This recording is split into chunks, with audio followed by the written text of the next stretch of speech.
Hello बच्चों, मैं दीपिका राजस्थान सरकार और वेदांता की CSR इनिशिएटिव ई कक्षा में आपका स्वागत करती हूं, जिसके टेक्निकल पार्टनर है मिशन ज्ञान। बच्चों, हम पढ़ रहे हैं कक्षा 10 का विज्ञान विषय का अध्याय 1 रासायनिक अभिक्रियाएं एवं समीकरण। तो इस पाठ के पिछले भाग में हमने पाठ्य पुस्तक के अभ्यास प्रश्न किए थे, प्रश्न संख्या 1 से लेकर 10 तक। अब इस भाग में हम आगे वाले प्रश्न संख्या 11 से लेकर 20 तक हल करने वाले हैं। तो जल्दी से आप अपनी कॉपी और पेन लेकर तैयार हो जाइए। चलिए शुरू करते हैं। 11 प्रश्न दिया गया है हमें कि वियोजन अभिक्रिया को संयोजन अभिक्रिया के विपरीत क्यों कहा जाता है। इन अभिक्रियाओं के लिए समीकरण भी लिखिए। तो बच्चों, हमें पता है कि संयोजन अभिक्रिया क्या है, वियोजन की विपरीत है, या हम कह सकते हैं कि वियोजन अभिक्रिया संयोजन अभिक्रिया की विपरीत है। क्या होता है संयोजन अभिक्रिया में कि 2 या 2 से अधिक अभिकारक मिलकर एकल उत्पाद का निर्माण करते हैं, जबकि वियोजन अभिक्रिया में क्या होता है, एकल अभिकारक टूटता है और वो 2 या 2 से अधिक उत्पाद का निर्माण करता है। तो इसीलिए हम कह रहे हैं कि जो अभिक्रियाएं हैं ये क्या है, एक दूसरे के विपरीत होती है। तो क्या लिख सकते हैं इस प्रश्न के उत्तर में हम कि संयोजन अभिक्रिया में 2 या 2 से अधिक पदार्थ मिलकर एक नया पदार्थ बनाते हैं, जबकि वियोजन अभिक्रिया में क्या होता है, ये इसके विपरीत होती है। इसमें एकल पदार्थ वियोजित होकर 2 या अधिक पदार्थों में टूट जाता है।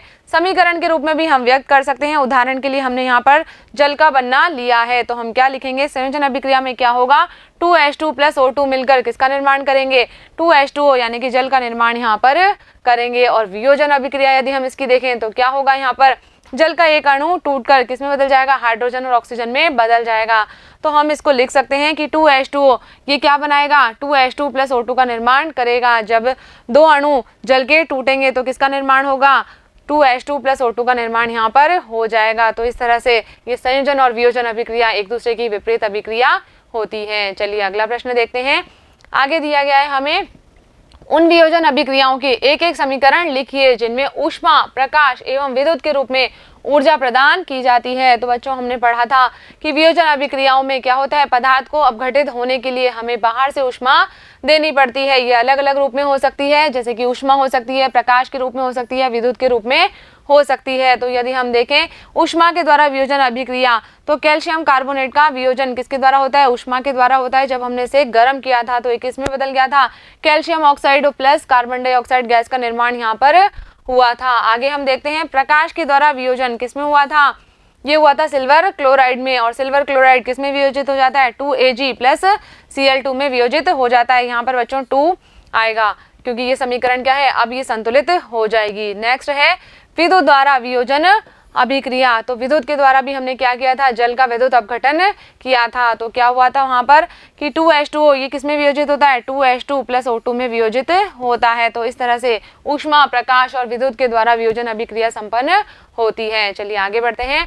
अगला प्रश्न लेते हैं हम, विस्थापन एवं द्विविस्थापन अभिक्रियाओं में क्या अंतर है, इन अभिक्रियाओं के समीकरण लिखिए। तो बच्चों, हमने पढ़ा था कि विस्थापन अभिक्रिया में क्या होगा, एक तत्व दूसरे तत्व को विस्थापित कर देता है, इसे क्या कहते हैं, विस्थापन अभिक्रिया कहते हैं। क्या लिखेंगे इसमें हम कि इन अभिक्रियाओं में जो अधिक क्रियाशील तत्व है ये क्या करेगा, कम क्रियाशील तत्व को उसके यौगिक से विस्थापित कर देता है। यदि समीकरण देखें हम तो यहाँ पर क्या अभिक्रिया हो रही है, कॉपर सल्फेट और जिंक के बीच में अभिक्रिया हो रही है। तो जिंक क्या करेगा, कॉपर सल्फेट से कॉपर को विस्थापित कर देगा और किसका निर्माण होगा, यहाँ पर जिंक सल्फेट का निर्माण होगा और कॉपर इसमें से अलग हो जाएगा। आगे देखते हैं हम द्विविस्थापन अभिक्रिया को। क्या होती है द्विविस्थापन अभिक्रिया, इनमें क्या होता है कि 2 यौगिकों के बीच में आयनों का आदान प्रदान होता है और इसके द्वारा उत्पाद का निर्माण होता है। समीकरण देखें इसकी हम, तो यहाँ पर अभिक्रिया हो रही है सोडियम सल्फेट और बेरियम क्लोराइड के बीच में और किसका निर्माण होगा, यहाँ पर बेरियम सल्फेट और सोडियम क्लोराइड NaCl का निर्माण यहाँ पर हो जाता है। तो यह अभिक्रिया कैसी है, यहाँ पर आयनों का आदान प्रदान हो रहा है, तो हम कहेंगे कि द्विविस्थापन अभिक्रिया है। चलिए आगे बढ़ते हैं। अगला प्रश्न देखते हैं, सिल्वर के शोधन में सिल्वर नाइट्रेट के विलयन से सिल्वर प्राप्त करने के लिए कॉपर धातु द्वारा विस्थापन किया जाता है। इस प्रक्रिया के लिए हमें क्या लिखनी है, अभिक्रिया लिखनी है। रासायनिक समीकरण हमें यहाँ पर लिखना है। तो यहाँ पर लिख सकते हैं हम, ये हमने क्या लिया है, सिल्वर नाइट्रेट लिया है और ये कैसा है, इससे हमें सिल्वर धातु प्राप्त करनी है और हम किससे अभिक्रिया करवा रहे हैं, इसकी कॉपर के साथ में अभिक्रिया करवा रहे हैं। तो किसका निर्माण होगा, यहाँ पर CuNO3 का निर्माण होगा और सिल्वर जो है वो शुद्ध रूप में यहाँ पर अलग हो जाती है। तो इस तरह से इस अभिक्रिया को हम व्यक्त कर सकते हैं। आगे बढ़ते हैं। नेक्स्ट क्वेश्चन है, अवक्षेपण अभिक्रिया से आप क्या समझते हैं, उदाहरण देकर समझाइए। तो बच्चों हमने पढ़ा था अवक्षेपण अभिक्रिया क्या होती है, ऐसी अभिक्रियाएं जिनमें अविलेय अवक्षेप का निर्माण होता है अवक्षेपण अभिक्रियाएं कहलाती है। तो यहाँ पर लिख सकते हैं जिस अभिक्रिया में अविलेय अवक्षेप का निर्माण होता है क्या कहलाती है, अवक्षेपण अभिक्रिया कहलाती है। यदि समीकरण लिखे हम इस अभिक्रिया का तो हम लिख सकते हैं यहाँ पर सोडियम सल्फेट क्या कर रहा है, बेरियम क्लोराइड के साथ में अभिक्रिया कर रहा है और क्या बनेगा यहाँ पर, बेरियम सल्फेट के सफेद अवक्षेप का निर्माण होता है। इसके अलावा सोडियम क्लोराइड भी जो है वो बनता है। तो क्या बन रहा है यहाँ पर, बेरियम सल्फेट का अवक्षेप बन रहा है, इसलिए हम क्या कह रहे हैं, इसे अवक्षेपण अभिक्रिया कह रहे हैं। आगे बढ़ते हैं, अगला प्रश्न हमें दिया गया है, ऑक्सीजन के योग या ह्रास के आधार पर निम्न पदों की व्याख्या कीजिए, प्रत्येक के लिए 2 उदाहरण दीजिए। तो यहाँ पर हमें पूछा है कि ऑक्सीजन का योग हो रहा है या ह्रास हो रहा है, उसके आधार पर हमें यहाँ पर समझाना है कि उपचयन या अपचयन क्या होता है। तो यदि हम उपचयन की बात करें तो क्या होता है उपचयन, कि जब भी किसी अभिक्रिया में पदार्थ के अंदर क्या होगा, ऑक्सीजन की वृद्धि होगी तो हम क्या कहेंगे उसे, कि यहाँ पर उपचयन हो रहा है। उदाहरण देखें हम, यहाँ पर कार्बन जो है वो ऑक्सीजन के साथ में संयोग कर रहा है तो कार्बन क्या हो रहा है, उपचयित हो रहा है और किसका निर्माण हो रहा है, कार्बन डाइऑक्साइड का निर्माण हो रहा है। इसी प्रकार 2Mg + O2 मिलकर क्या बना रहे हैं, मैग्नीशियम ऑक्साइड बना रहे हैं। तो यहाँ पर भी क्या हो रहा है, मैग्नीशियम का उपचयन हो रहा है क्योंकि इसके साथ में ऑक्सीजन में वृद्धि हो रही है। आगे देखते हैं हम, नेक्स्ट हमें पूछा है यहाँ पर कि अपचयन प्रक्रिया को भी समझाना है। तो अपचयन में क्या होगा, उपचयन प्रक्रिया का उल्टा होगा, यानी कि ऑक्सीजन में क्या होगा, यहाँ पर ह्रास होगा। तो हम लिख सकते हैं कि जब अभिक्रिया में पदार्थ में ऑक्सीजन का ह्रास होता है तो क्या कहलाता है, अपचयन कहलाता है। उदाहरण लिख सकते हैं हम इसके, ZnO+C, तो क्या हो जाएगा, कि जिंक ऑक्साइड में से ऑक्सीजन हट जाएगा।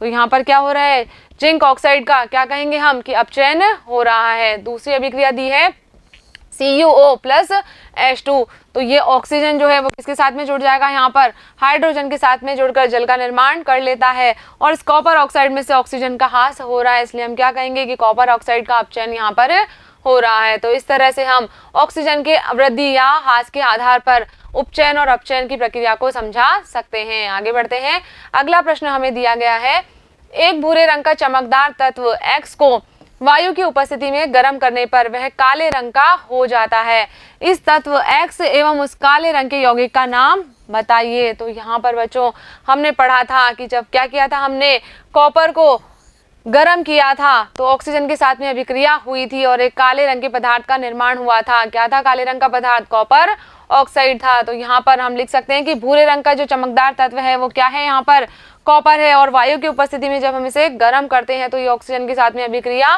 करके क्या बना लेता है, काले रंग का कॉपर ऑक्साइड बना लेता है। तो अभिक्रिया भी हम लिख सकते हैं 2Cu+O2, ये क्या बना लेते हैं, कॉपर ऑक्साइड का निर्माण यहाँ पर कर लेते हैं। चलिए आगे बढ़ते हैं, नेक्स्ट क्वेश्चन देखते हैं।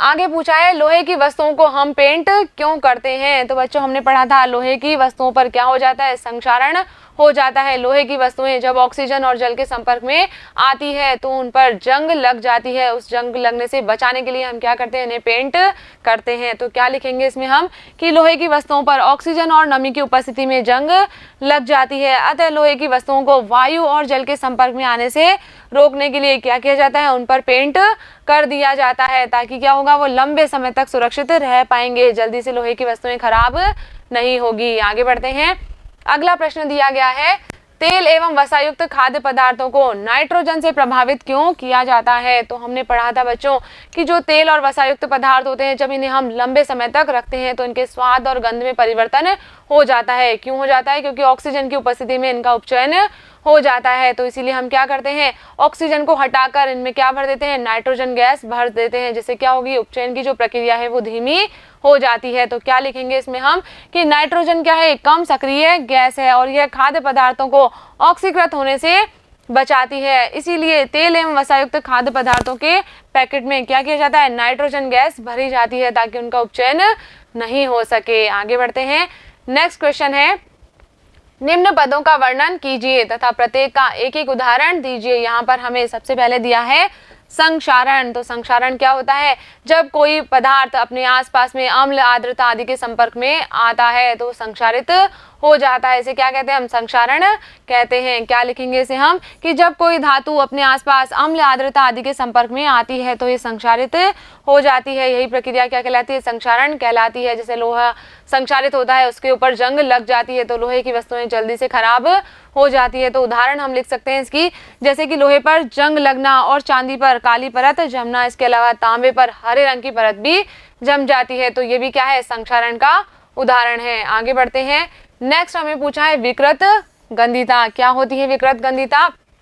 कि जब तेल या वसायुक्त खाद्य सामग्री को हम लंबे समय तक रखते हैं तो वे विकृत गंधी हो जाते हैं, उनके स्वाद और गंध में परिवर्तन हो जाता है। तो क्या लिखेंगे इसमें हम? कि तेल में वसायुक्त खाद्य सामग्री को लंबे समय तक रखने पर वे विकृत गंधी हो जाते हैं और उनके स्वाद व गंध बदल जाते हैं। तो इसे बचाने के लिए हम क्या करते हैं? खाद्य सामग्री के पैकेट में नाइट्रोजन गैस भर देते हैं, जिससे वे ऑक्सीकृत नहीं हो पाते हैं और लंबे समय तक सुरक्षित रहते हैं। तो बच्चों, यहाँ पर हमारे इस पाठ के अभ्यास प्रश्न कंप्लीट हो गए हैं। मुझे उम्मीद है कि इन अभ्यास प्रश्नों को आपने अच्छे से समझा होगा और अपनी कॉपी में नोट भी कर लिया होगा। तो मिलेंगे हम अगले वीडियो में अगले पाठ के साथ। तब तक आप पढ़ते रहिए, आगे बढ़ते रहिए। धन्यवाद।